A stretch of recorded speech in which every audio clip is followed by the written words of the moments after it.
प्रिय मित्रों, आज से 1 साल पहले भारतीय लोकतंत्र के इतिहास में एक नया स्वर्णिम अध्याय जुड़ा।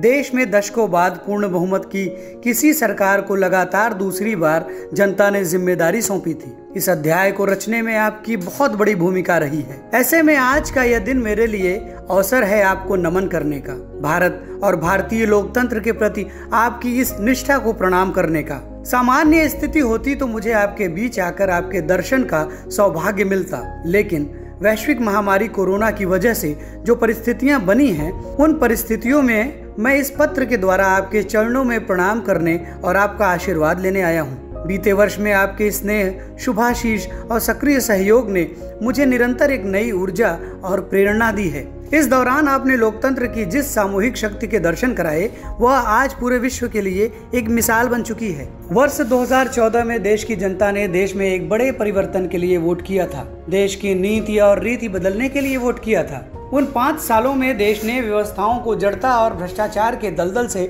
बाहर निकलते हुए देखा है। उन 5 सालों में देश ने अंत्योदय की भावना के साथ गरीबों का जीवन आसान बनाने के लिए सरकारी व्यवस्था को परिवर्तित होते देखा है। वह कार्यकाल देश की अनेकों आवश्यकताओं की पूर्ति के लिए समर्पित रहा। उस कार्यकाल में जहां विश्व में भारत की आन बान शान बढ़ी, वहीं हमने गरीबों के बैंक खाते खोलकर, उन्हें मुफ्त गैस कनेक्शन देकर, मुफ्त बिजली कनेक्शन देकर, शौचालय बनवाकर, घर बनवाकर गरीब की गरिमा भी बढ़ाई। उस कार्यकाल में जहां सर्जिकल स्ट्राइक हुई, एयर स्ट्राइक हुई, वहीं हमने 1 रैंक 1 पेंशन, 1 नेशन 1 टैक्स, किसानों की MSP की बरसों पुरानी मांगों को भी पूरा करने का काम किया। प्रिय स्नेही जन, साल 2019 में देश की जनता का आशीर्वाद देश के बड़े सपनों के लिए था, आशाओं आकांक्षाओं की पूर्ति के लिए था। इस 1 साल में लिए गए फैसले इन्हीं बड़े सपनों की उड़ान है। आज जन जन से जुड़ी जन मन की जनशक्ति राष्ट्र शक्ति की चेतना को प्रज्वलित कर रही है। गत 1 वर्ष में देश ने सतत नए स्वप्न देखे, नए संकल्प लिए और इन संकल्पों को सिद्ध करने के लिए निरंतर निर्णय लेकर कदम भी बढ़ाए। भारत की इस ऐतिहासिक यात्रा में देश के हर समाज, हर वर्ग, हर व्यक्ति ने बखूबी अपना दायित्व निभाया है। सबका साथ, सबका विकास, सबका विश्वास, इस मंत्र को लेकर आज देश सामाजिक हो या आर्थिक, वैश्विक हो या आंतरिक, हर दिशा में आगे बढ़ रहा है।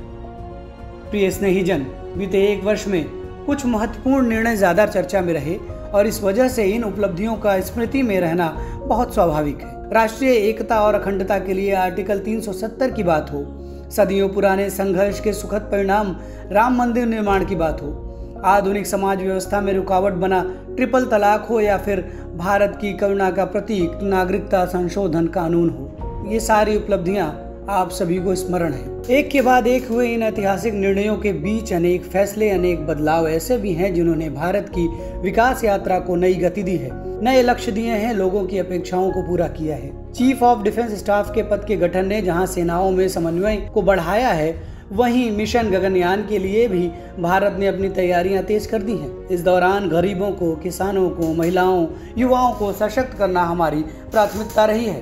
अब PM किसान सम्मान निधि के दायरे में देश का प्रत्येक किसान आ चुका है। बीते 1 वर्ष में इस योजना के तहत 9 करोड़ 50 लाख से ज्यादा किसानों के खातों में 72,000 रुपए से भी अधिक राशि जमा कराई गई है।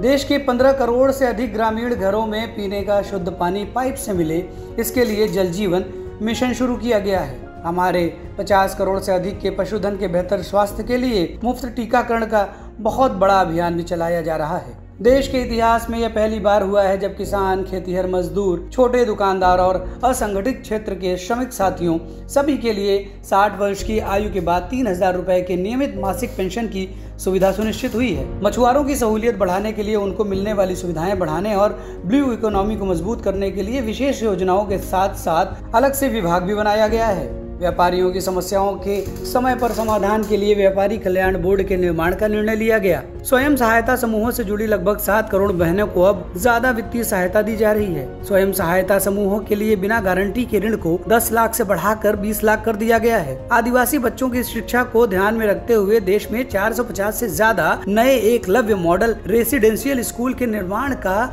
अभियान भी शुरू किया गया है। सामान्य जन के हित से जुड़े बेहतर कानून बने, इसके लिए बीते वर्ष में तेज गति से कार्य हुआ है। हमारी संसद ने अपने कामकाज से दशकों पुराना रिकॉर्ड तोड़ दिया है। इसी का परिणाम है कि चाहे कंज्यूमर प्रोटेक्शन एक्ट हो, चिट फंड कानून में संशोधन हो, दिव्यांगों, महिलाओं और बच्चों को अधिक सुरक्षा देने वाले कानून हो, ये सब तेजी से बन पाए हैं। सरकार की नीतियों और निर्णयों की वजह से शहरों और गांवों के बीच की खाई कम हो रही है। पहली बार ऐसा हुआ है जब गांव में इंटरनेट का इस्तेमाल करने वालों की संख्या शहर में इंटरनेट इस्तेमाल करने वालों से 10% ज्यादा हो गई है। देश हित में किए गए इस तरह के ऐतिहासिक कार्यों और निर्णयों की सूची बहुत लंबी है। इस पत्र में सभी को विस्तार से बता पाना संभव नहीं है, लेकिन इतना अवश्य कहूंगा कि 1 साल के कार्यकाल में प्रत्येक दिन 24 घंटे पूरी सजगता से काम हुआ है, संवेदनशीलता से काम हुआ है, निर्णय लिए गए हैं।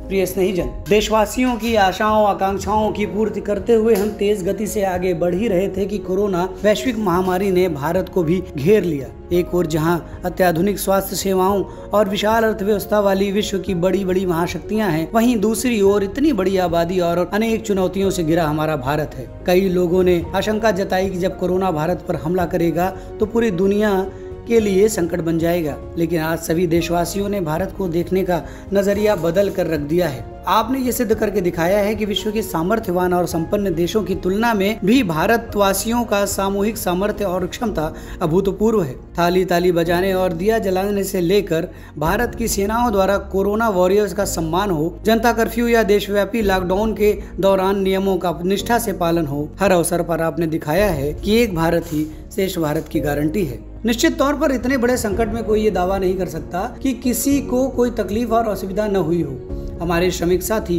प्रवासी मजदूर भाई बहन, छोटे छोटे उद्योगों में काम करने वाले कारीगर, पटरी पर सामान बेचने वाले, रेहड़ी ठेला लगाने वाले हमारे दुकानदार भाई बहन, लघु उद्यमी, ऐसे साथियों ने असीमित कष्ट सहा है।